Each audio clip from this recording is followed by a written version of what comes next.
Gracias y bienvenidos a quienes estamos acá. Y como sabemos, publicamos todo esto que el Señor entrega y habla en estos ministerios, en Reino de Dios. Hay quienes solo leen, pero son queridos para nosotros también. Hay quienes estamos, tanto de la familia natural como de la familia de la fe.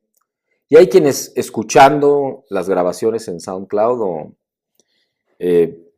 buscando en YouTube los videos o en el blog los escritos, están buscando amor, están buscando verdad, están buscando paz, están buscando esperanza, y a todos bendiciones. Vamos a darles bendiciones con todo nuestro corazón.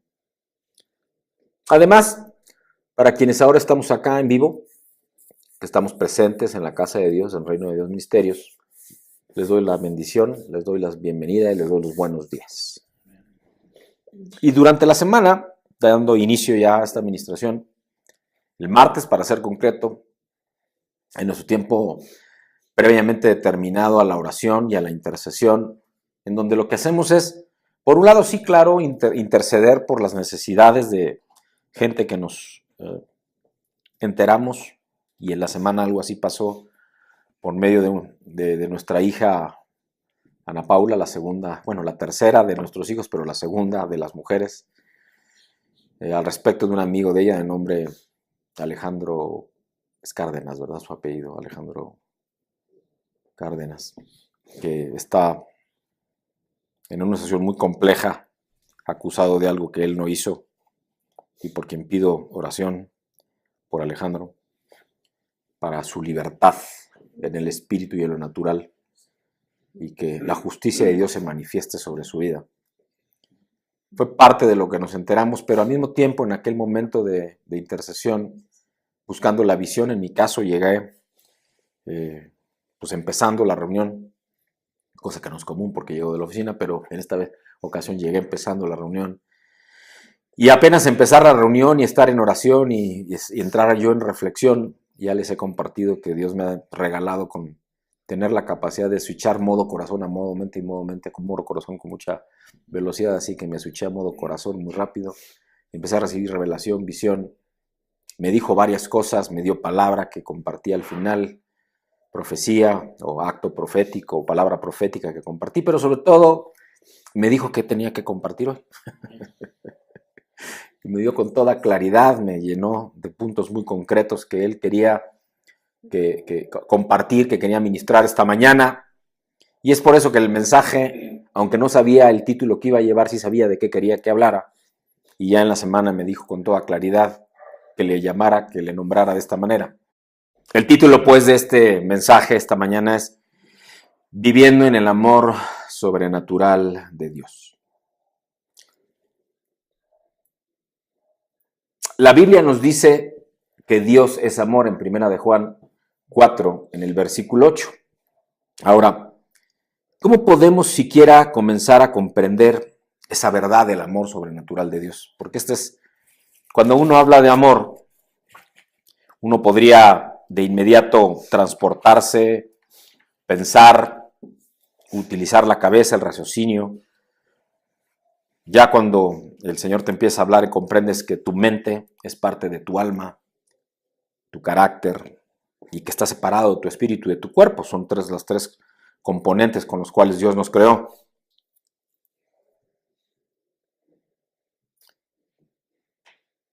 Pero tomando como inicio esta pregunta, el Señor me llevó a profundizar en al menos tres dimensiones, tres diseños, si así lo quieren ver, para quienes no disciernan este tema de las dimensiones, en que nos va a entregar fundamento para con ello discernir espiritualmente a qué se refiere con su amor sobrenatural. Y el cómo es vivir dentro de esa esfera, la esfera del amor sobrenatural de Dios. Una esfera en donde puede haber problemas. La promesa de Dios no es que no vaya a haber problemas. La promesa de Dios, de Cristo concretamente, es que Él siempre va a estar ahí. Y que sin importar que en el proceso en donde vayamos creciendo y madurando, como vamos a ver, de su mano, su promesa es que Él siempre va a estar ahí. Todo eso es diseño de Dios.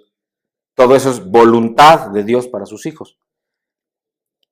Y el fundamento central de esto que estoy compartiendo, esto que el Señor quiere que ministre, se encuentra en el Evangelio de Juan, en el capítulo 3 y en el versículo 16, en donde nos dice: porque de tal manera amó Dios al mundo, que ha dado a su Hijo unigénito, para que todo aquel que en él cree no se pierda, mas tenga vida eterna.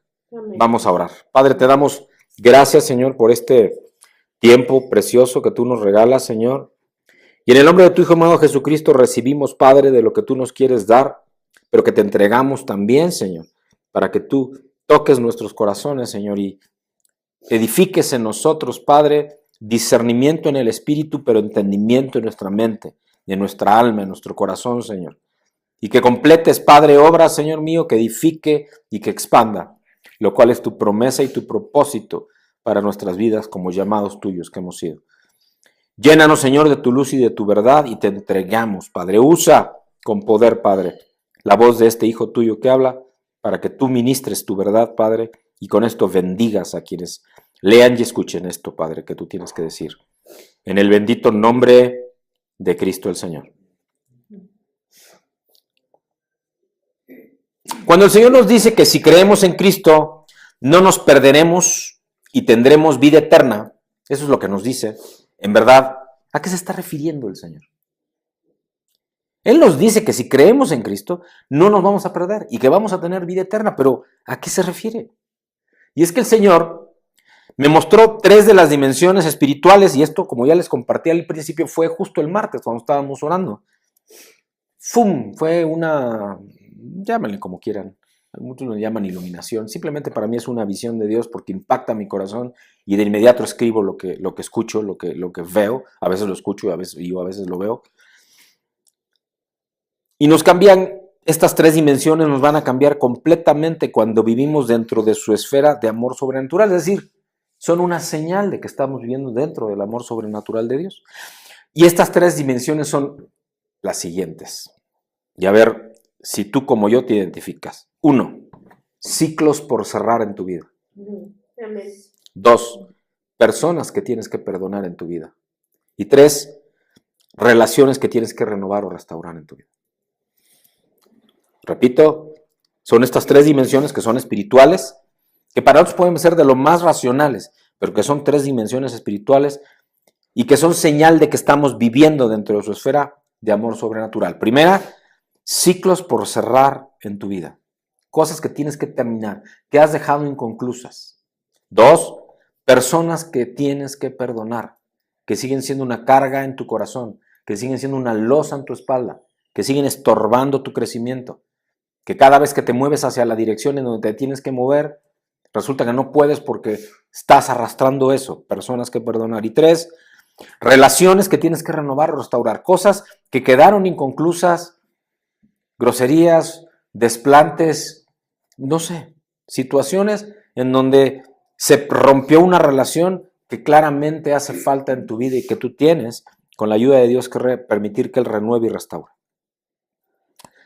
Y cuando ello ocurre lo que su palabra dice en 2 de Corintios 5, versículo 17.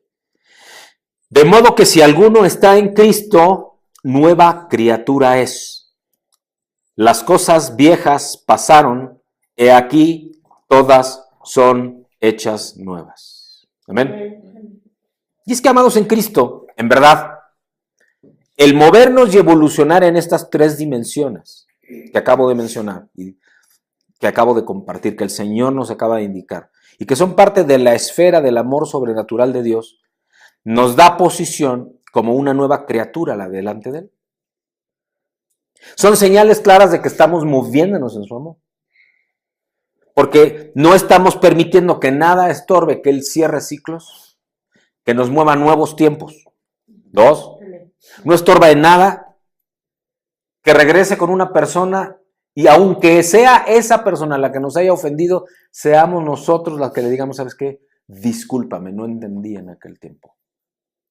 Y 3, eso restaura relaciones, renueva relaciones, lo cual te permite seguir avanzando sin cargas, sin nada que llevar ni que deber. Y vamos a profundizar en estas 3 dimensiones. Vamos a profundizar primero en el cerrar ciclos, cerrando ciclos. En el principio, Y el principio en esta dimensión es muy simple, es muy sencillo. Pues no es posible avanzar y evolucionar en nada en tu vida sin antes finalizar y cerrar el proceso o el ciclo que define el tiempo que Dios quiere que dejemos atrás para llevarnos a nuestro siguiente tiempo. O lo que es lo mismo. Si tú tienes algo sin concluir, tú no te vas a poder mover al siguiente momento en tu vida. Y esto es un diseño de Dios. Yo sé que suena muy simple, que es hasta lógico, pero tiene un principio espiritual. Si tú tienes abiertas situaciones en tu vida, en este tema de cerrar ciclos, por ejemplo, alguna situación inconclusa, una relación que se quedó sin cerrarse, una discusión con una persona que nos va a llevar a las otras dos situaciones y dimensiones espirituales, son cosas que están inconclusas, que van a estorbar tu caminar, tu crecimiento y tu vida, tu evolucionar en tu vida. Si la vida espiritual en verdad es el fundamento de la vida natural, y por ello es que al igual que en la vida natural, en la espiritual nos es necesario crecer y madurar. Repito, sí es cierto, la vida espiritual en verdad es el fundamento de la vida natural. Y por ello es que al igual que en la vida natural, en la espiritual nos es necesario crecer y madurar también. Ese es un diseño de Dios. Así que vamos a hablar de madurez espiritual. En Eclesiastés 1, versículo 18, dice la palabra de Dios, porque en la mucha sabiduría hay mucha molestia, y quien añade ciencia, añade dolor.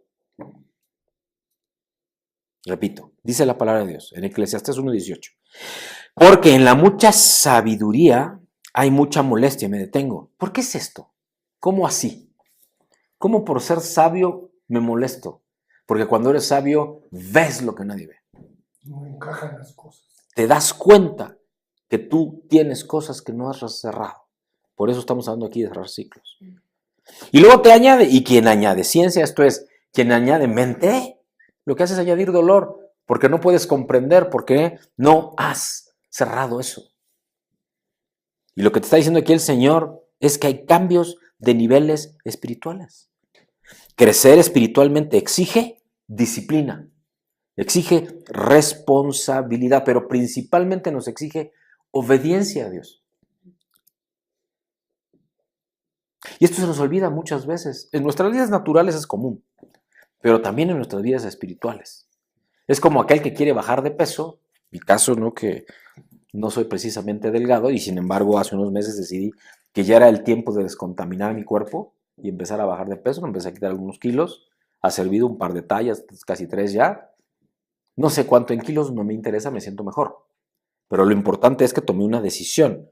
Y tomé la decisión porque incluso mi actividad espiritual y otras que tengo estaban siendo estorbadas simple y sencillamente porque no estaba bien. Tuve que ser disciplinado, tuve que ser responsable y tuve que ser obediente, porque tuve que sujetarme a lo que me estaban recomendando y que yo sabía que además era espiritual. El caminar, perdón, el caminar hacia nuestro crecimiento espiritual añade guerras y persecuciones que exigen principalmente en nuestra mentalidad y actitud un cambio radical. Quien anhela recibir y alcanzar niveles superiores de espiritualidad, o mentales si así lo queremos ver, tendrá que disponer su cuerpo, su espíritu y su alma para las batallas, o en su mente si fuese el caso, en diversos niveles de enfrentamientos y por lo tanto de entrenamientos. Pero todo va en el nivel adecuado. Si tú no has cerrado un ciclo, no puedes ir al siguiente nivel en esas batallas. Es una evolución, pues. En Primera de Corintios, en el capítulo 2, en el versículo 14, la palabra de Dios dice, pero el hombre natural no percibe las cosas que son del Espíritu de Dios, porque para él son locura. Y no las puede entender porque se han de discernir espiritualmente. Repito, el hombre natural no percibe las cosas que son del Espíritu de Dios porque para él son locura. Y no las puede entender porque se han de discernir espiritualmente. La noche del lunes al martes o el martes al miércoles, yo ya no recuerdo, no pude dormir. Realmente no pegué el ojo. Y en algún momento, como a las 4 de la mañana, dije, Señor, ¿qué está pasando? Sentí opresión, me puse a orar. Fui a la oficina y al no mucho tiempo me habló mi esposa y efectivamente algo sucedía. El Señor simplemente me estaba previniendo. No voy a compartir el detalle, es algo muy personal, pero lo que estaba haciendo el Señor era advertirme que me preparara. Eso era todo lo que estaba haciendo. Para cualquier otro hubiera sido una locura. Para mí era claro que algo estaba pasando. Y efectivamente pasó. Se manifestó en lo natural. Nada que no tenga remedio, porque Dios lo tiene bajo control. Pero lo que estoy diciendo es, cuando estás con Dios, Él mismo te prepara para las situaciones. Y en ese proceso habrá quien no logre discernir, mi caso fue que sí logré discernir, y entonces tampoco comprender lo que el Señor nos ministra. En Cristo, yo te pido que no insistas mucho intelectualmente en tratar de entender esto, porque es completamente espiritual. No es nada que podamos razonar, pero sabemos que está ahí. Algunos dicen, yo ya había vivido tal situación, lo llaman déjà vu algunos. En realidad es una presencia de Dios que te dio una revelación tiempo antes al respecto de una situación que luego sucede, y es por eso que tú dices, esto yo ya lo había vivido antes. No, es Dios que te lo había revelado antes. Parece muy tonto lo que estoy diciendo, pero es exactamente así como funciona. Y aquí yo te invito a algo para este tema de cerrar ciclos. Tenemos que despojarnos para andar ligeros. Tenemos que despojarnos para andar ligeros. ¿Puede alguno hablar de lo que no sabe? Porque luego nuestra mente, y esto es el afán del mundo, nos engaña pensando en que solo con nuestra mente vamos a poder resolver cosas, en vez de depender del que todo lo sabe y del que todo lo creó. ¿Puede alguien explicar alguna cosa que no entiende? Oye, si ahorita yo te pregunto algo tan simple como ¿cómo funciona la luz? Pues a lo mejor alguno aquí sí me puede contestar, ¿no? Porque estudió ingeniería o lo que sea. Pero la mayoría aquí no me va a contestar y explicar cómo funciona la luz. Que no es la luz. La luz es el resultado de la energía eléctrica, ¿verdad? Y que a su vez ni siquiera es la energía eléctrica, es la energía como tal. Es una manifestación de energía. Por cierto, la manifestación del espíritu en el hombre es energía. Es un mover espiritual que es energía de Dios. Ese es el poder de Dios. ¿Cómo dar lo que no tengo e impartir lo que me falta? Diversas doctrinas actuales se apoyan en el concepto que declarar las palabras de la Biblia o decir en el nombre de Jesús tiene un efecto de defensa y ataque automático. Y ciertamente, el vivir con la certeza de nuestra salvación es suficiente si sencillamente nos conformamos con quedarnos así y ahí. Ya nos ha hablado de esto el Señor. Claro que es suficiente, Cristo me cubre. Claro que es suficiente decir en el nombre de Jesús. Claro que es suficiente leer alguna porción de la palabra y decir, y tomo esta palabra para mí. Pero si todo eso lo haces solo de mente, solo de boca, y no lo haces convencido, ahí no hay poder.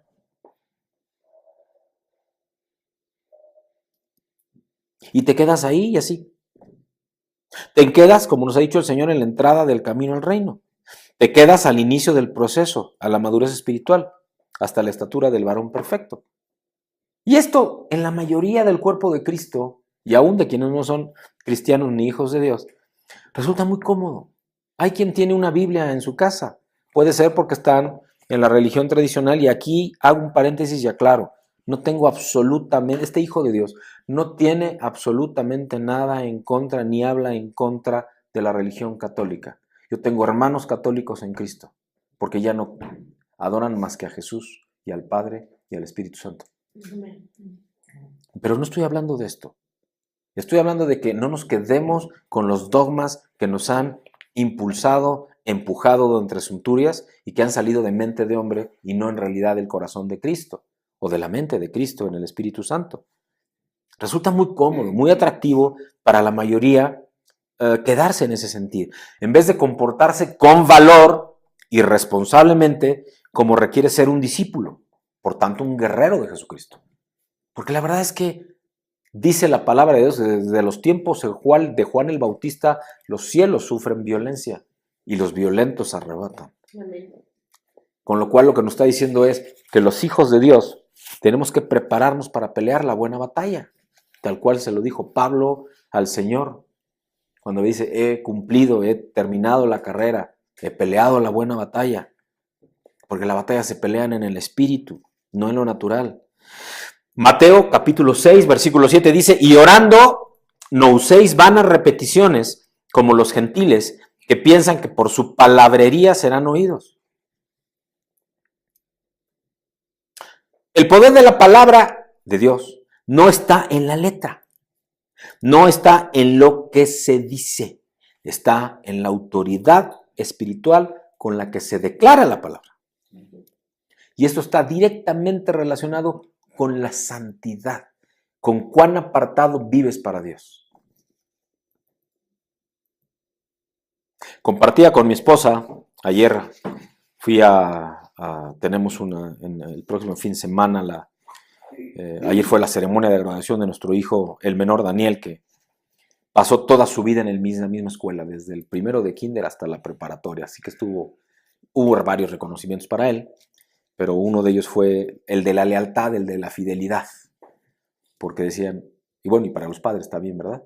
Pero para él, porque dicen, pues estuvo aquí desde primero de kinder, hay fotos de él, ¿no? Desde primero de kinder, segundo de kinder, así, ¿no? Hasta ayer, que ya a sus, pues ya no sé cuántos años tiene mi hijo, pero bueno, 18, 19 años, entra ya a la universidad, claro, ahí ya no hay universidad, así que ya entra a otra institución, pero qué tan difícil es hoy para el hombre permanecer, ¿no? Y nuestro hijo permaneció, y él mismo decía, es que yo nunca sentí en mi corazón la necesidad de moverme del lugar.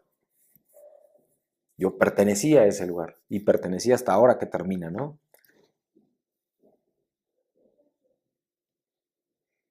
En pocas palabras, él se mantuvo apartado a esa institución. De eso es de lo que estoy hablando. La santidad significa apartado. Para ser santo es estar apartado para Dios. Ese es el original de la palabra en hebreo. Los cristianos que declaran la palabra sin conocimiento de Dios y sin autoridad espiritual se asemejan a aprendices de mago, que se les enseña a repetir movimientos y palabras para impresionar a los espectadores. Esto es adivinación pura. Y ciertamente los demonios quedan impresionados, así entre comillas, y aplauden a este tipo de cristianos, pues les resulta divertido, no les espanta, no les preocupa. Recuerdo una historia, y si no mal recuerdo está en un libro que se llama El monje que vendió su Ferrari, que el autor es cristiano, por cierto, y en donde él relata cómo en algún momento en su vida él y su mejor amigo se volvieron seminaristas y se fueron vamos, no a enclaustrar, pero a esta institución en donde los iban a preparar para sacerdotes. Finalmente el autor del libro no dejó decidió que no era su llamado el estar completamente apartado bajo el rito católico, por decirlo de esta manera, pero sí servir a Dios de otra manera, que fue lo que él acabó haciendo. Y cuenta cómo tenían un tutor por parejas, él y su amigo tenían su tutor, compartían habitación, como fue mi caso cuando estuve en aquella isla en medio del Océano Pacífico, compartía habitación con otro hermano de otra parte del mundo, para apoyarnos, para orar uno por otro, para mantener ese cuarto aseado. Yo lavaba mi ropa, yo planchaba mi ropa, ya les platicaré esa experiencia, fue algo impresionante, muy, muy como el caminar con Cristo, ¿no? Que agarra tus cachivaches y hazte cargo de tus cachivaches y sígueme, lo demás no importa, ¿no? Algo así fue.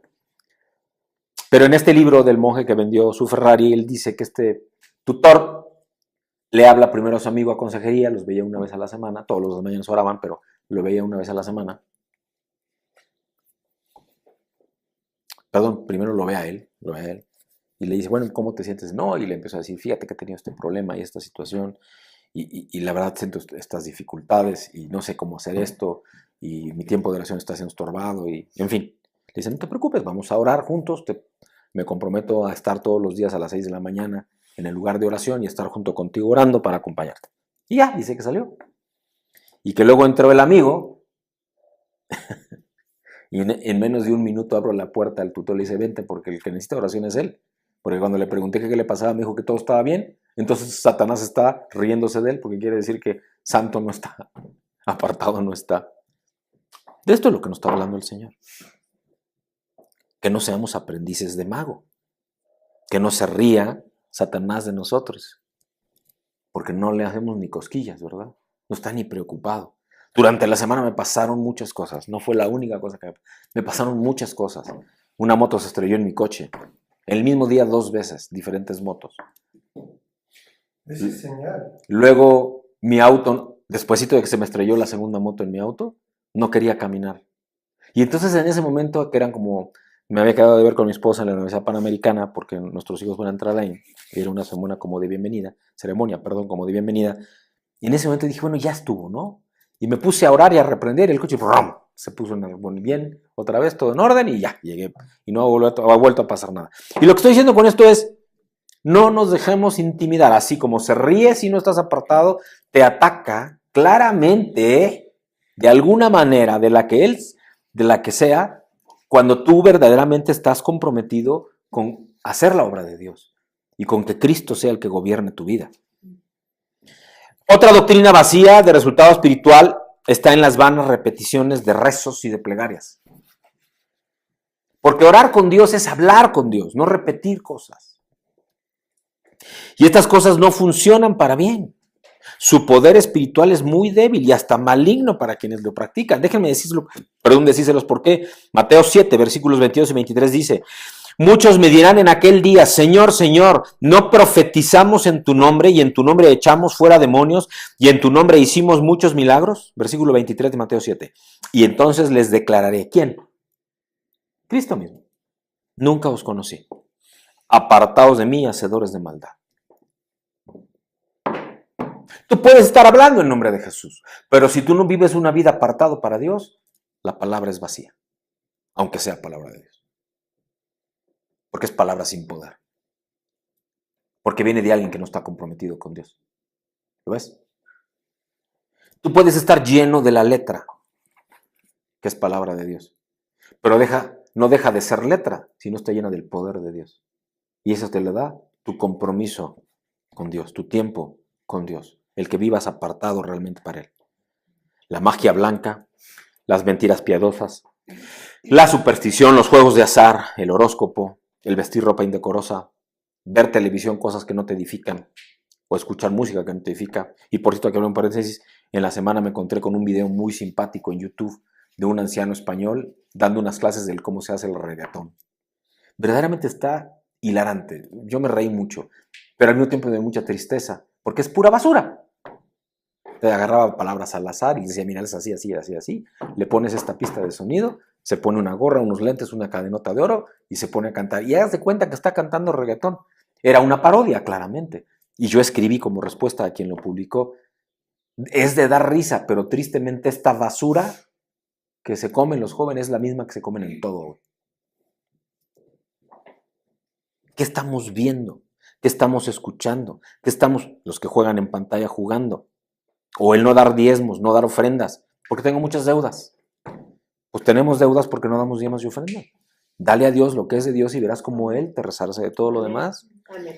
Todas cosas que se practican deliberadamente en la iglesia y que no vienen de Dios. Y cuando hablo de la iglesia, no hablo de la sitio bajo 4 paredes y un techo. No estoy diciendo eso, porque la iglesia y el templo del Espíritu es tu propio cuerpo. Cuida tu cuerpo, empieza por ahí, entonces cuida tu mente. Y se los digo con la mayor capacidad de humildad que pueda yo tener ahora. Por eso me empecé a cuidar. Y verdaderamente, y está aquí mi esposa para no dejarme mentir. Por ejemplo, ayer fuimos a comer tacos. No me gusta ya. Y me encantaban los tacos, ¿no? Pero bueno, eran tarde, dijeron, ok, son unos tacos. Comí tacos. Llegué y me sentía mal. Y me sentía mal no en la mente, me sentía mal del cuerpo. Porque mi cuerpo ya no está acostumbrado.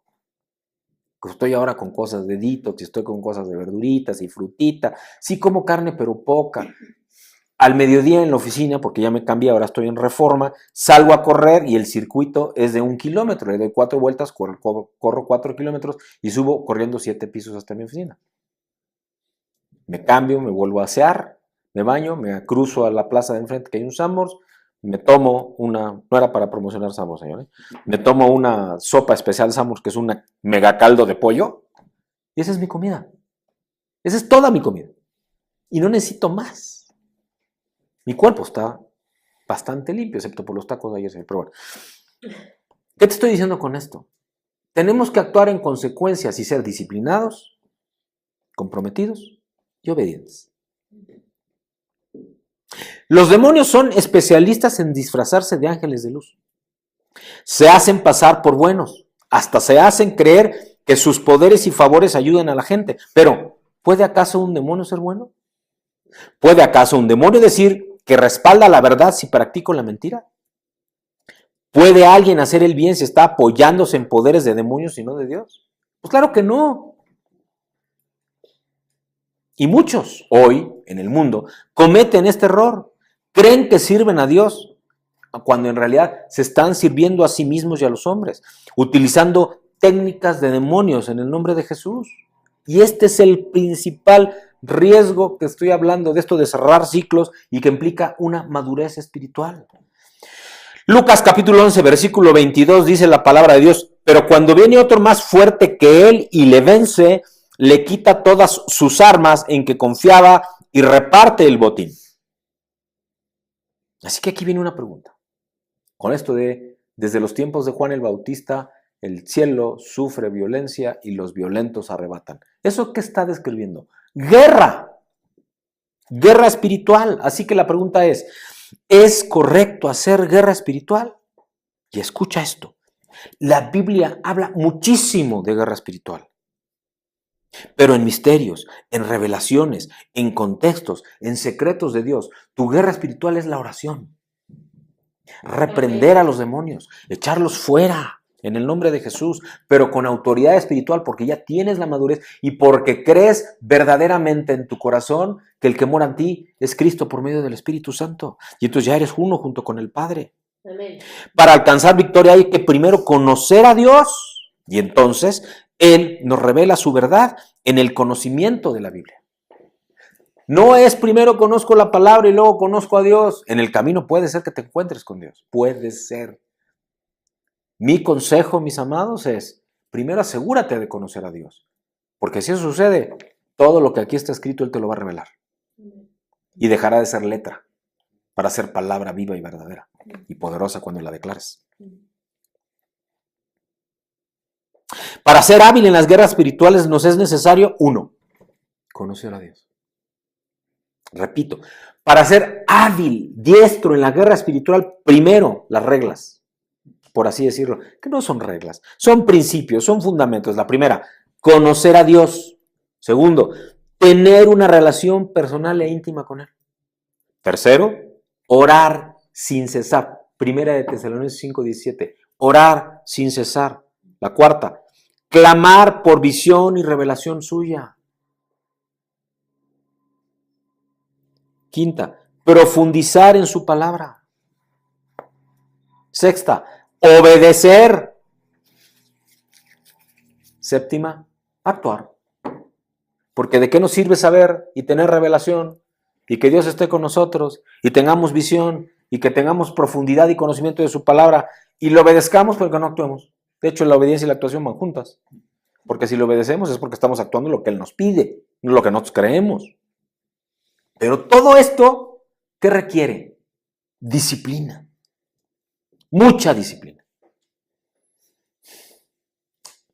Nuevamente, regresando a mi experiencia en esa isla en medio del Océano Pacífico, 7 años atrás, justo en este tiempo, ¿qué estamos? Junio, julio, no, el siguiente mes. Agosto 20, en agosto es cuando se cumplen 7 años. Pero bueno, casi 7 años atrás, para ser concreto, tuve un encuentro con este varón de Dios, líder de Cristo en Nigeria. Nombre, Joseph Aliyu. Profesión, ginecólogo.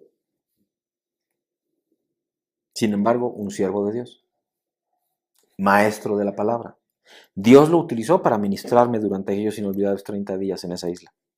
Él me dijo, Jorge, vive una vida cuyo estilo y olor sea evangelio puro.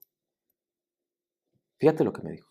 Jorge, vive una vida cuyo estilo y olor, ¿para quién? Para Dios, claro, sea evangelio puro. Ahora, ¿cómo estamos viviendo nuestras vidas los hijos de Dios? Claro, esa pregunta me la hago bastante seguido, ¿eh? Y en ocasiones tengo que responder, mi vida puede parecer, pero no huele. Puede parecer, pero no huele. ¿Cómo estamos viviendo nuestras vidas los hijos de Dios? Y es que tenemos que discernir que a causa de la falta de conocimiento bíblico, pero primero de comunión espiritual, muchos cristianos, multitudes de cristianos, dicen en el nombre de Jesús y no tiene ningún efecto, porque realmente no lo creen, porque realmente no hay compromiso, porque realmente no viven su vida, una vida de evangelio. Y el evangelio son las buenas nuevas del reino de Dios estableciéndose en tu corazón primero para poder establecerse luego en otros lados. O lo que es lo mismo, casi como fuera magia vive. Y no deja entonces de ser una religión más. Y Dios no nos habla de religión, nos habla de reino y de amor, que es de lo que nos está hablando el día de hoy. ¿Por qué? Porque no hay madurez espiritual. Y entonces los hijos de Dios van caminando por su vida cristiana y espiritual, dejando un sinfín de ciclos sin cerrar, por falta de madurez. O más bien, por no cerrar los ciclos sin madurez. Y derivado de todo esto que estoy compartiendo, y por eso lo estoy hablando y estoy ministrando, o el Señor está, el primero que está ministrando este hijo suyo, fue que inmediatamente el martes me dijo, ciclo sin cerrar, y me dio una lista de libros. Dije, y ay Dios, todo, es nada más, otro más, Señor. ¿Se te ofrece otro más? Una lista interminable de ciclos sin cerrar en mi vida. Dije, wow. Y yo que pensé que todo este ya estaba cerrado. No están cerrados. Y Él me dio la señal del por qué no estaban cerrados. ¿Por qué? Porque falta el cierre espiritual, o falta un apretón de manos, o falta el dejar una relación restablecida. De eso vamos a ir hablando.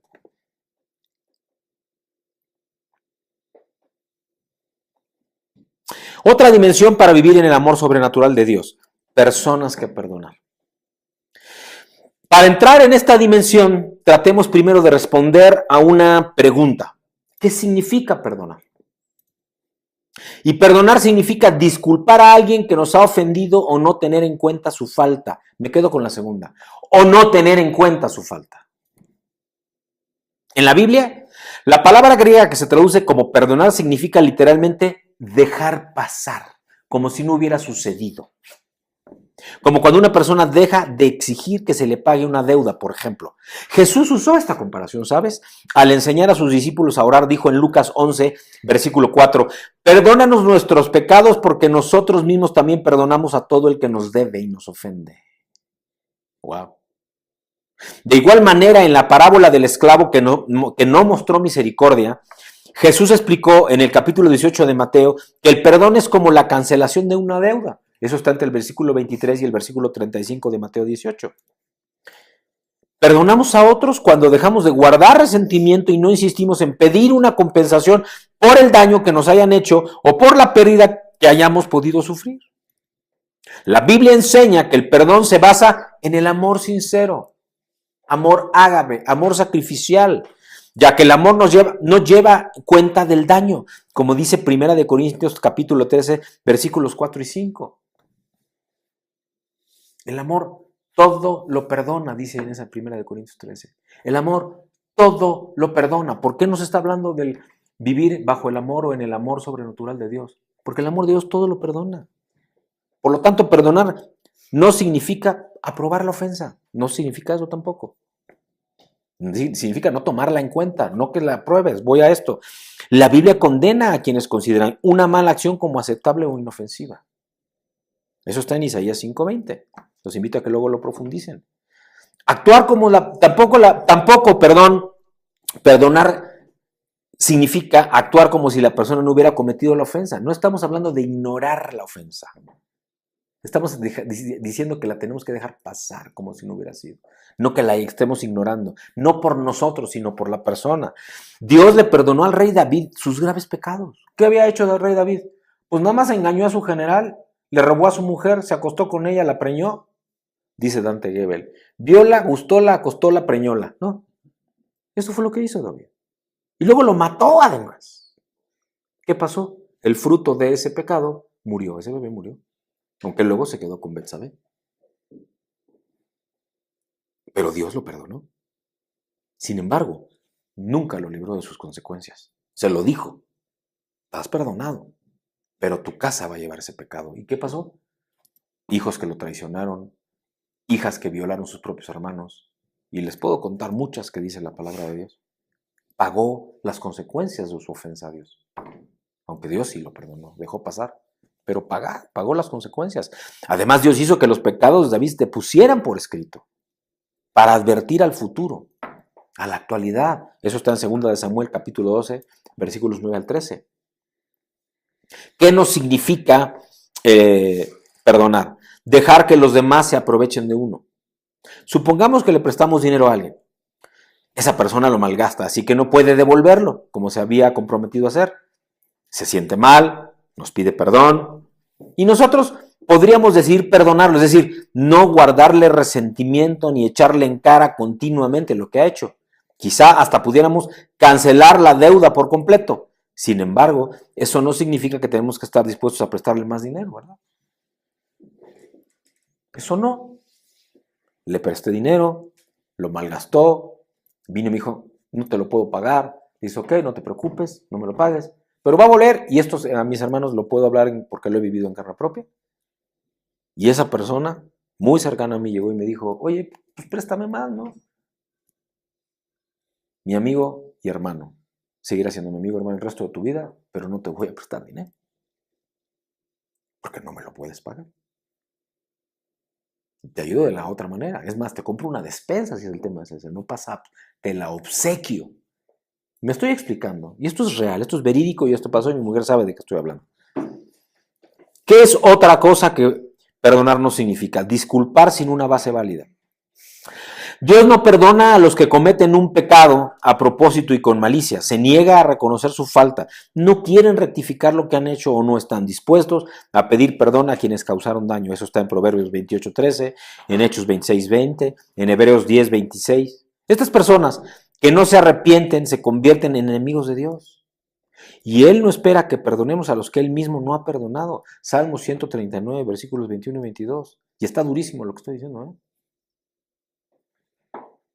Durísimo lo que estoy diciendo. ¿Qué ocurre si alguien nos trata de forma cruel y se niega a disculparse o ni siquiera reconoce su error? La Biblia dice, ya no sigas enojado, deja a un lado tu ira. Salmo 37:8. Aunque no aprobamos a los que nos hayan hecho, no permitamos que nos consuma la ira. Más bien, tengamos confianza en que Dios hará que se haga justicia, como dice Hebreos 10:30 al 31. Además, Dios nos consuela saber que Él pronto hará posible que desaparezcan por completo las heridas emocionales que ahora nos causan tanto dolor. Eso lo dice en Isaías 65:17 o en Apocalipsis 21:4. ¿Qué nos significa perdonar? Perdonar todo lo que nos haya parecido una ofensa. A veces, en vez de tener que perdonar un supuesto desprecio, lo que en realidad necesitamos es reconocer que no tenemos ninguna razón válida para sentirnos ofendidos. La Biblia menciona, no te des prisa en tu espíritu a sentirte ofendido, porque el ofenderse es lo que descansa en el seno de los tontos. Eclesiastés 7:9. Lo dice más fuerte, le cambié la palabra, de hecho. No dice tontos. No te des prisa en tu espíritu a sentirte ofendido. ¿Para qué te vas a sentir ofendido? Te picaron tu orgullo y entonces te sientes ofendido. No te gustó como te lo dijeron. En la multitud de consejeros está la sabiduría y los sabios saben escuchar. ¿Qué nos puede ayudar a perdonar? Recordar qué implica el perdón. No significa que consideramos que está bien lo que sucedió ni que nunca pasó. Sencillamente lo pasamos por alto. ¿Lo ven?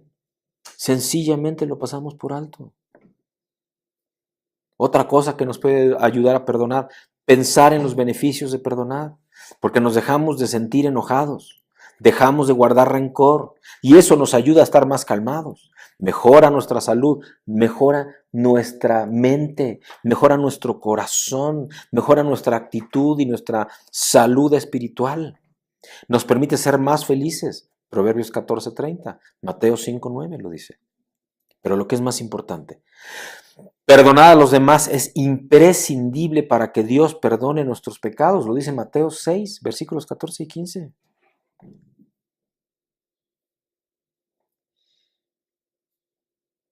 Otra cosa que nos puede ayudar a perdonar, ser comprensivos, porque todos somos imperfectos. Santiago 3:2. Deseamos que los demás perdonen nuestros errores también, ¿no? Porque también nos equivocamos. También nosotros dependemos de que otros nos perdonen a nosotros. Perdonaos unos a otros las ofensas, dice la palabra de Dios. Seamos razonables, la cuarta razón. Si el error es de poca importancia, tenemos que poner en práctica el siguiente consejo de la Biblia. Continúen soportándose unos a otros. Colosenses 3:13. Wow.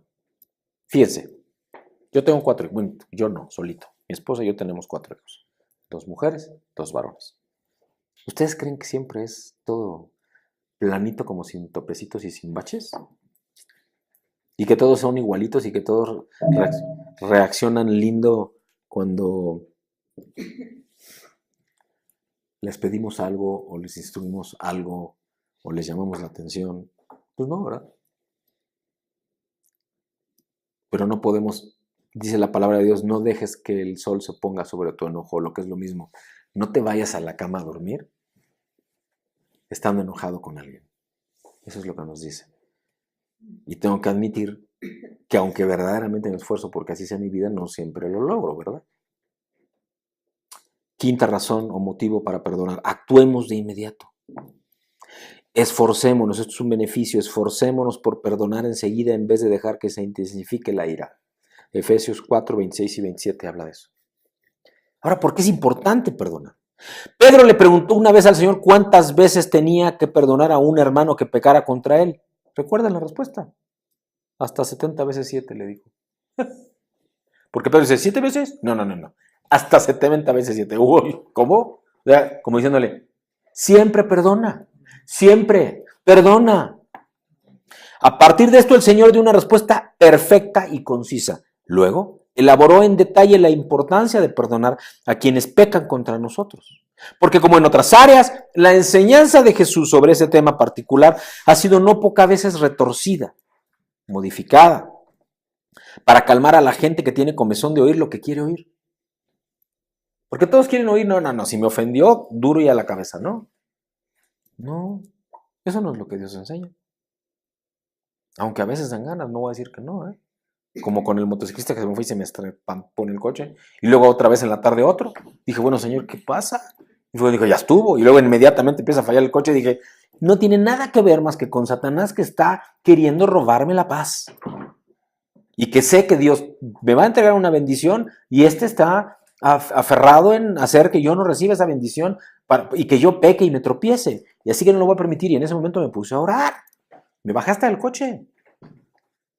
En medio de una avenida grandota, por cierto, no crean que fue, sí, se bajó en la esquina, pero bueno, no. Paré el coche en medio de la avenida y todo el mundo dijo, ¿qué onda con él? Y me puse a orar ahí.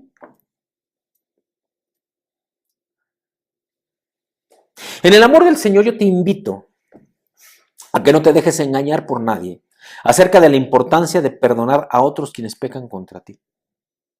Ya nos habló hace unos minutos del Señor de Mateo Mateo capítulo 6, versículos 14 y 15. En donde el Señor enfáticamente declara una verdad eterna, obligatoria, con las siguientes palabras. Dice, porque si perdonáis a los hombres sus ofensas, os perdonará también a vosotros vuestro Padre Celestial. Amén. ¿Cómo? Esto es dura. Porque si perdonáis a los hombres sus ofensas, os perdonará también vosotros vuestro Padre Celestial. Versículo 15. Mas, si no perdonáis a los hombres sus ofensas, tampoco vuestro Padre os perdonará vuestras ofensas.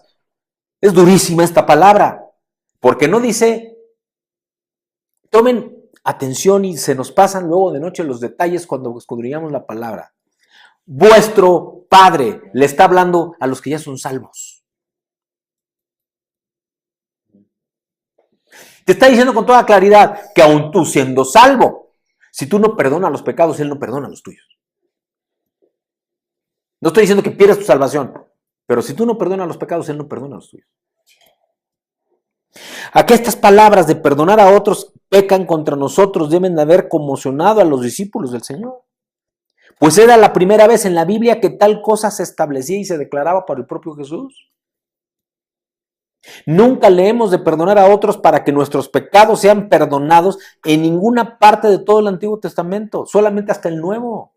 ¿Por qué? Porque ya habían no sido cubiertos los pecados, sino lavados y perdonados por el sacrificio de Cristo en esa cruz.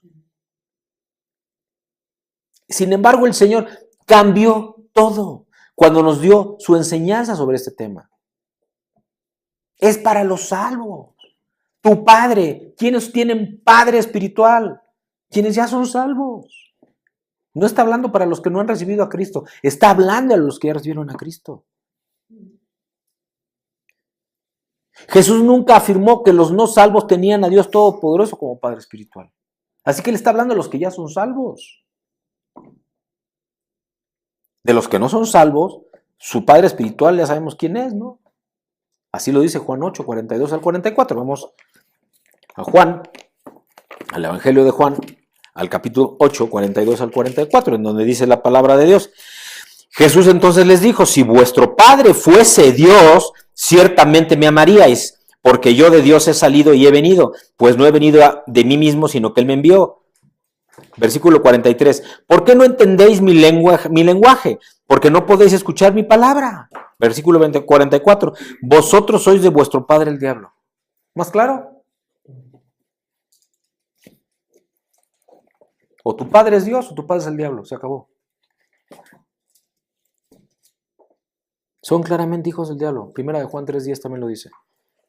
Además, el diablo no puede perdonar pecados. Solo Dios Todopoderoso puede. Pero solamente si cumplimos la condición de perdonar a otros. ¿Lo ves? Eres salvo, son perdonados tus pecados. ¿Pero qué crees? Vas a seguir pecando. Y lo que te dice es, perdona los pecados de los demás para que los tuyos sean perdonados. Y es bien distinto de lo que nos han dicho, por cierto, hasta ahora. Normalmente nos dicen, ya eres salvo y todos tus pecados del pasado, del presente y del futuro serán perdonados. La palabra de Dios no dice eso. Dice, una vez que tú eres salvo, si quieres que tus pecados sean perdonados, el primero en perdonar debes ser tú. Este hecho acerca de las dos familias espirituales, la de Dios y la de Satanás, nos ayuda a ver que la enseñanza del Señor sobre el tema de perdonar a otros que pecan contra nosotros está específicamente dirigido hacia aquellos que ya han experimentado una verdadera salvación.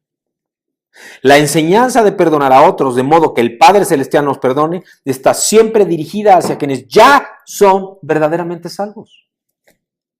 Si los pecados futuros de uno fueran automáticamente perdonados, entonces no deberíamos tener que perdonar a otros, quienes pecan contra nosotros, para obtener el perdón de nuestros pecados, como Jesús claramente nos acaba de enseñar en Mateo 18. Créanme, hermanos, cuando yo leí esto en la semana dije, pero si he estado ciego. Vamos, dudé de compartir esto, se los comparto anoche. Bueno, mi esposa no me deja mentir, estaba terminando de preparar el mensaje ayer en la tarde antes de irnos a comer y me decía, ¿por qué estás enojado? Y nunca se lo dije, hasta ahorita lo vas a ver. Estaba enojado porque decía, ¿qué estoy leyendo? ¿Qué está pasando aquí? Y el Señor me estaba diciendo, perdona. Punto. Si yo perdoné, tú más. Así me dijo. ¿Qué derecho tienes tú a no perdonar si tú eres mi hijo? Perdona. Y entonces yo te voy a perdonar todo lo que tú hagas. Y miren, mis hermanos, que pecados todos los días, ¿eh? ¿Lo ven? En Mateo 18, 21 al 35 tenemos toda esta enseñanza exhaustiva sobre este tema de perdonar a otros que pecan contra nosotros. En esos 15 versículos se observan muchas cosas a medida que en el proceso en donde uno va meditando en ellas. Voy a darles algunas observaciones al respecto. 1. Jesús nunca sugirió siquiera que en este mundo no se pecaría contra algunos de sus discípulos. Sin excepción se ha pecado contra todos los que viven hoy múltiples veces, aunque sean salvos. Además, si continúas viviendo por mucho más, pronto se va a pecar de nuevo contra ti. Siempre va a haber quien peca contra ti. Y tú contra otros, por cierto. Esta era desenfrenada está llena de eso. Está llena de pecado. Es un tiempo de vanidad. Es un tiempo de huequedad. Es un tiempo de consumir basura y chatarra, como lo que les compartí del reggaetón, del video del reggaetón. Y así lo escribí a quienes me lo pusieron. Le dije, dice, jajaja, sí me da risa. Pero qué tristeza pensar que así como se escribe esta chatarra de música, toda la juventud de hoy consume pura chatarra. Todo es así, express, automático, mal pensado. En vez de profundizar y detenerse, no hay modo de evitar ser maltratado por otros hoy. Si uno está cerca de la gente, vas a ser maltratado, porque la gente hoy no se fija en la gente. Todo lo quieren rápido. Y eso implica que no cuidan las relaciones, que es otro tema. Se pecó injustamente contra muchas personas piadosas. José, por ejemplo. Y de eso hablábamos con este muchacho Alejandro Cárdenas. José por sus propios hermanos, la esposa de Potifar y el copero principal, levantaron la mano contra José y pecaron contra José, mintieron con José, lo quisieron matar a los hermanos, luego lo vendieron como esclavo, luego la esposa de Potifar lo quiso abusar de él, luego mintió y por eso lo metieron a la cárcel. Algo así como me pasaba a mí el día que les digo que se me estrella una moto en la mañana, otra moto en la tarde, me empieza a fallar el coche. Estuve a punto de decir así como José, ya señor, ¿no? ¿Qué pasa, no? Lo que hice no fue eso, lo que hice es, paré el coche, me bajé del coche, levanté mis brazos y dije, Señor, en el nombre de Jesús, rompo esto que está pasando. Yo soy tu hijo. No tienen parte ni suerte. Y toda arma del enemigo se regresa contra el enemigo. Y en ese momento el coche, ¡fum!, otra vez volvió a andar bien. Que quede como testimonio. Moisés, otro ejemplo, por su propio hermano fue traicionado y hermana. Al grado tal, ¿por qué? Porque se había casado con la Cusita, recordarán. Eso está en Números en el capítulo 12, versículos 1 al 13. ¿Qué hizo Moisés? Los perdonó e intercedió por ellos. Y eso hizo que su hermana se le quitara la lepra que le había mandado Dios por levantar juicio contra un ungido suyo, contra su siervo Moisés, como recordarán. Sin embargo, Moisés la perdonó a ella y al hermano y le quitó la lepra a la hermana. Otro ejemplo, David, cuando Saúl personalmente trató de matarlo más de una vez. Entonces, esto está en 1 Samuel, capítulo 18 y capítulo 19. En el momento de nuestra salvación, nuestra inmensa deuda de pecado fue perdonada. También, cuando alguien peca contra nosotros, esto es asemejado a moneda de gran precio. ¿Lo pueden ver? ¿Cuál fue el precio por perdonar nuestros pecados? Nada más la vida del Hijo de Dios en esa cruz. Nada más la vida del Hijo de Dios en esa cruz. ¿Cómo no hemos de perdonar entonces nosotros? Otra observación. El hombre que recibió un perdón personal en Mateo 18, pero se rehusó a perdonar al hombre que le debía solo 100 denarios, fue llamado siervo malvado por su patrón. Esta misma descripción es usada en Mateo 25, 26. Y ahí aprendemos que tal gente será arrojada a la oscuridad donde habrá llanto y crujir de dientes. Mateo 25, 30.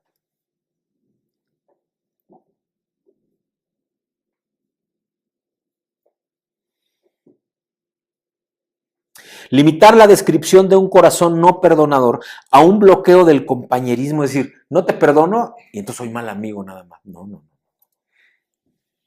Estamos subestimando grandemente lo que significa la falta de perdón. El no ser perdonador no implica que nada más soy mal amigo o soy mal agradecido o no tengo buenos sentimientos. El no ser perdonador siendo hijo de Dios es Dios no te va a perdonar entonces tus pecados a ti. Porque si tú no tienes misericordia, ¿sí lo ven o no? Es tremendo. Eso lo dice Mateo 18. Voy a continuar y decir, si una persona se torna un cristiano, es salvo, y luego más tarde hay una situación en donde hay un corazón no perdonador de parte de este cristiano, tenemos aún que darnos cuenta que la Escritura dice que no hay condenación para quienes están en Cristo Jesús. No te perdono pecados no quiere decir que no pierdes la salvación. No. La salvación no se pierde. Explicación está en Romanos 18, perdón, en Romanos 8, versículos 1 y 2, en donde dice: ahora pues, ninguna condenación hay para los que están en Cristo Jesús, los que no andan conforme a la carne, sino conforme al Espíritu, porque la ley del Espíritu de vida en Cristo Jesús me ha librado de la ley del pecado y de la muerte. Pero por otro lado, de Mateo 18, el que no perdona pecados, del mismo modo en que aquel siervo malvado fue tratado, es como el Padre Celestial te va a tratar, a menos que perdones de corazón a tu hermano. Mira lo que dice el versículo 34. Y enfurecido su Señor, Mateo 18, 34, y enfurecido su Señor lo entregó a los verdugos hasta que pagara todo lo que debía. Porque él había perdonado a ese siervo, pero el siervo no le perdonó a quien le debía. El siervo le debía al patrón y el patrón le dijo: no te preocupes, ya no me debes nada. Y luego el siervo que había sido perdonado de la deuda no perdonó a otro que le debía. Dijo: así, ahora tú me pagas todo lo que me debes. Porque si yo tuve misericordia contigo, porque tú no tienes misericordia con quien te debe. Increíblemente, fue de nuevo hecho responsable de pagar su deuda que ya había sido cancelada, solo porque él no hizo lo mismo con quien le debía. En otras palabras, bajo esas circunstancias, sus pecados pasados perdonados en el punto de su salvación inicial le fueron puestos de nuevo a su cargo. Dios espera, incluso exige, de aquellos que han recibido una increíble misericordia de Él, la cual llegó hasta salvarlos, que en adelante nuestra misericordia sea para perdonar a los demás. No guardemos rencor, dejemos pasar el pecado. Ya puso ejemplos el Señor. Oye, ya me fallaste, te presté, me diste la cara, o te escondiste, no me pagaste. Pues mira, no te preocupes, pasado está. Otra cosa que venga, pues préstame otra vez. Bueno, no estoy hablando, no estamos hablando de eso, pero estamos hablando de no guardar, de no quedarnos, de dejar pasar. En buen español se dice mansos, pero no mensos. Mansos de espíritu, sí, pero también con la espada del espíritu en la mano para el abuso o para Satanás. ¿Cómo detesta el diablo la luz que resplandece desde la palabra de Dios? Y esto es así porque él desea condenar a tantos como pueda mediante el engaño, pero la palabra de Dios, pero la palabra de Dios es un obstáculo fundamental. Ahora vamos a hablar, para ir cerrando, de estas relaciones que tenemos que restaurar. Y es que la Biblia habla siempre de relaciones. ¿Y cómo podemos llevar o alcanzar este renuevo y esta restauración en las relaciones? ¿Por qué hablar de esto? Porque no hay nada que caracterice más esta época moderna que el deterioro y la ruptura de las relaciones interpersonales. De hecho, la modernidad misma, la tecnología ha provocado eso. Pueden estar sentados en una mesa y todo el mundo estar sentado y nadie estar hablando porque todo el mundo está con su tecnología antes del diálogo, ¿no? ¿Dónde está el origen de eso? Uno se preguntará, no, pues fue Steve Jobs que creó el iPhone, ¿no? Que no fue el primero que creó el teléfono celular, pero bueno, por decir alguna tontería. ¿Saben dónde fue? Adán y Eva se alejaron de Dios. Su primogénito mató a su hermano. Llevó la maldición. Adán y Eva rompen relación con Dios. Y luego su primogénito mata a su hermano. Y todo eso es una herencia de maldición. Un rabino, curiosamente, un sacerdote judío, Jonathan Sacks en Inglaterra, describe el estado general de nuestras relaciones de esta manera.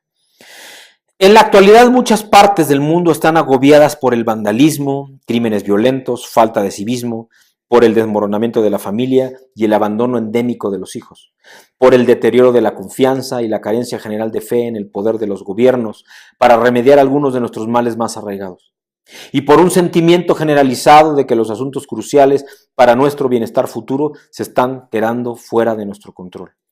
En resumen, y esto ya no lo dijo Jonathan Sacks, lo digo yo, ya no confiamos en nadie, en general.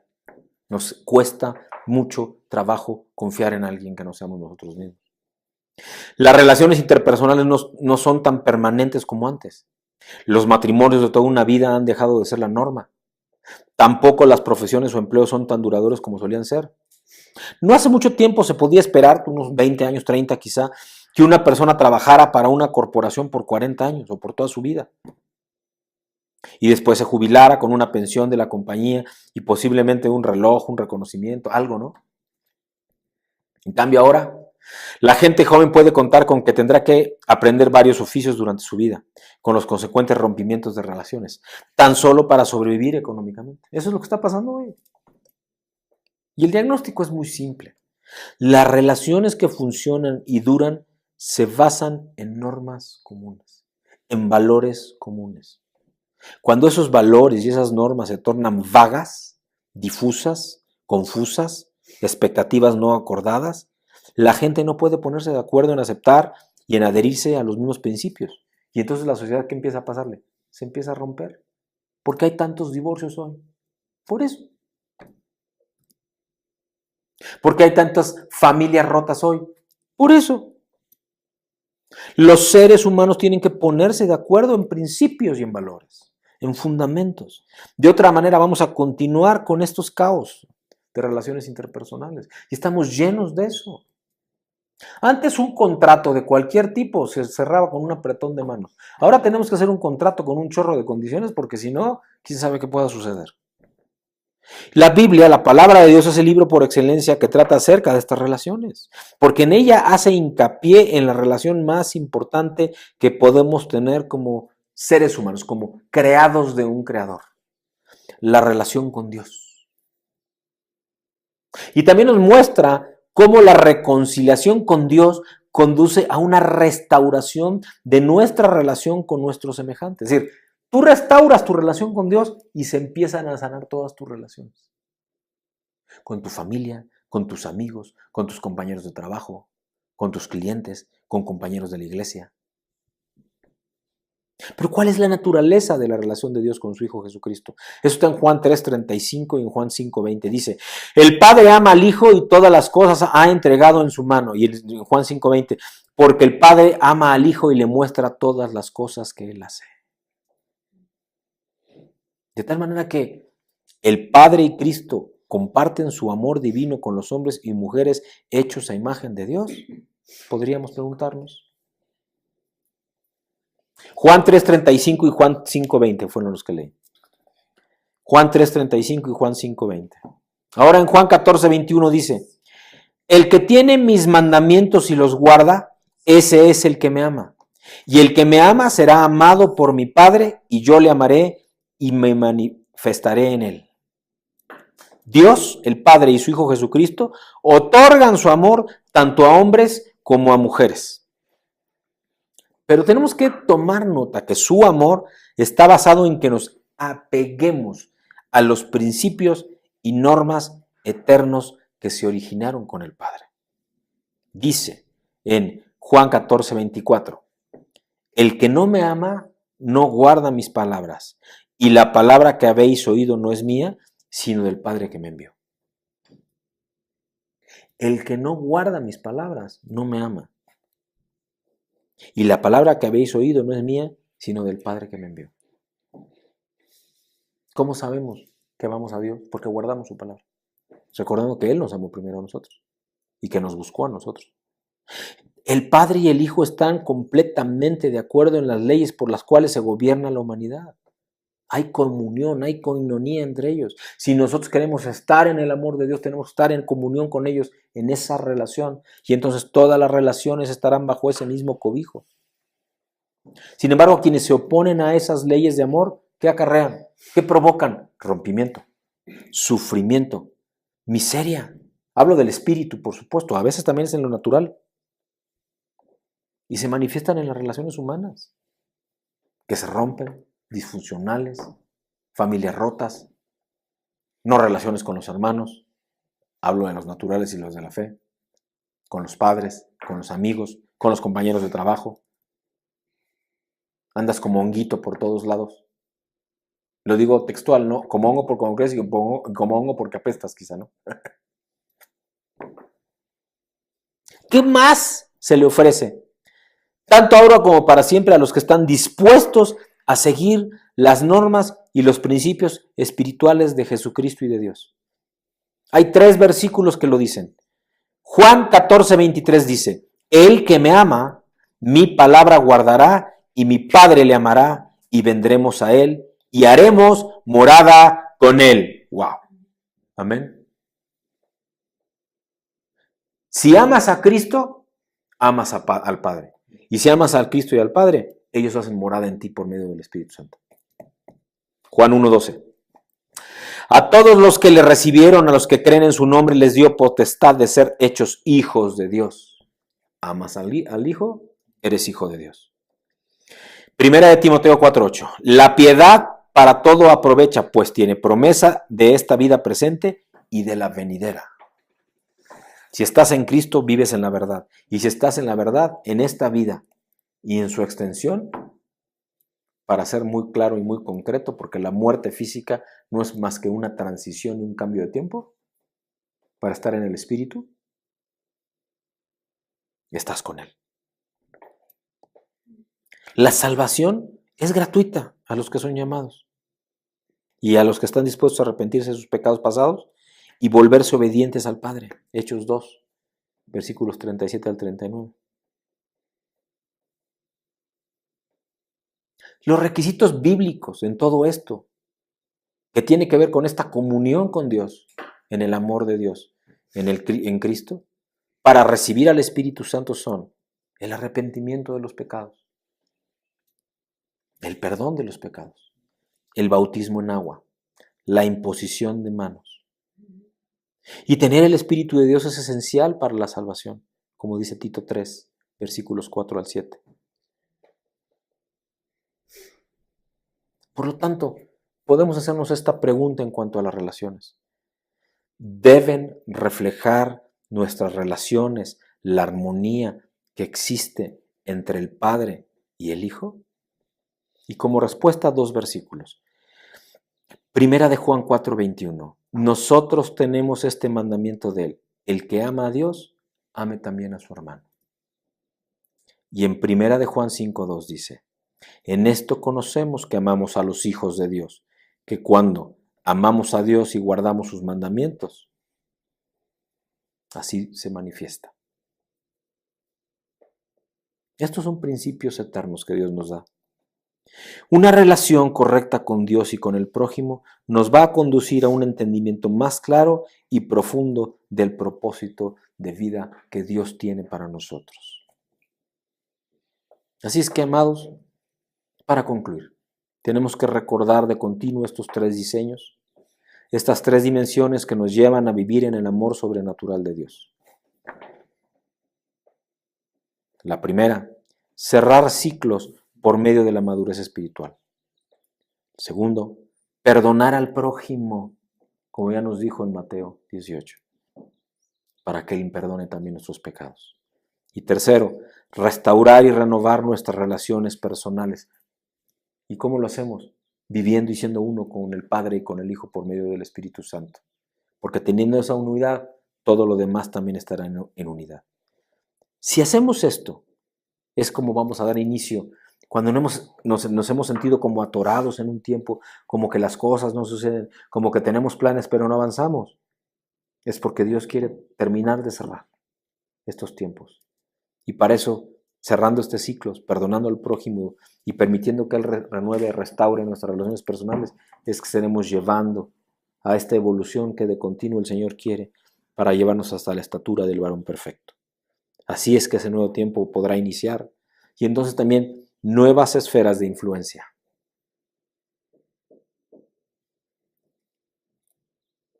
Nuevas dimensiones y medidas. Un nuevo tiempo en que el Señor tiene para nosotros bendición, clamor y vida eterna. Amén. Vamos a orar. Padre, te damos gracias, Señor, por este tiempo precioso, Padre, que tú, Señor, mueves en nuestro corazón. Gracias, Señor, por hablarnos con esta claridad, Padre mío. Y aunque es palabra dura, Señor, Porque nos hablas de que para que tú perdones, Señor, una vez que somos hijos tuyos, tenemos que primero perdonar.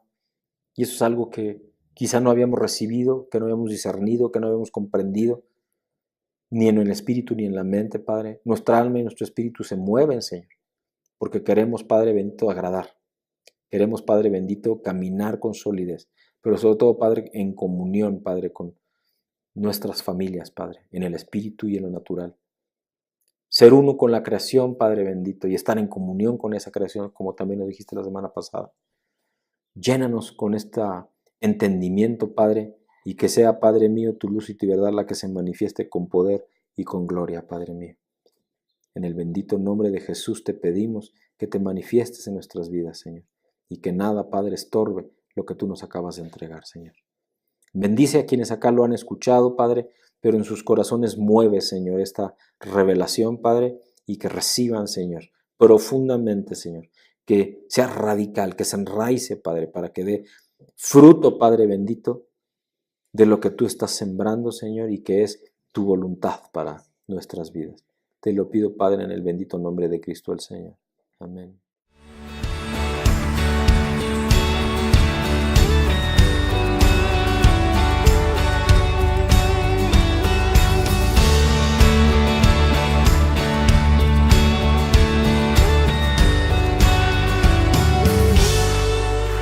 Dios de amor, justo y redentor, perfecto en misericordia, gracia y perdón. Me viste a mí, siendo un pecador, con ojos de amor y compasión, llegaste a mí. Tu amor me cautivó. Ahora puedo vivir en la paz que hoy recibo.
me cautivó.